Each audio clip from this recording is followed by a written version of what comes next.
जी मैं अनुमान क्लास 2 से।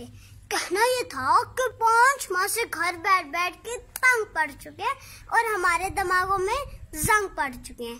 आज मैंने सोचा कि मैं यूनिफॉर्म पहनूं और आपसे शेयर करूं वो यादें, वो बातें और मुलाकातें जब सुबह सवेरे उठते थे और नाश्ता वर्जिश करते थे, फिर खर्चा बस्ता लेते थे, स्कूल का रास्ता लेते थे, फिर टीचर प्यारी आती थी, हमको खूब पढ़ाती थी, फिर बड़े ग्राउंड में जाते थे, कुछ खेलते थे, कुछ खाते थे।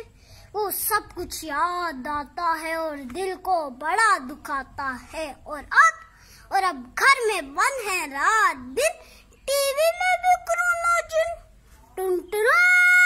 नाजीना 4000 में से 3000 का टेस्ट पॉजिटिव आ गया। टीवी से जान छुड़ाता हूँ, किसी कजन को फोन में लाता हूँ तो क्या सुनने को पाता हूँ। कोरोना वायरस की वबा खतरनाक है और जानलेवा भी हो सकती है, 6 फुट का फासला रखें।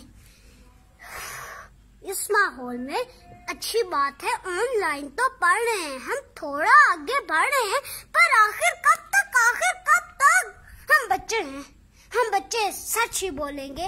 अब स्कूल कब तक खोलेंगे, हम फासला भी रख लेंगे, हम मास्क भी पहनेंगे, हम हाथ नहीं मिलाएंगे, लेकिन आप ये बताएंगे कब हम स्कूल को जाएंगे।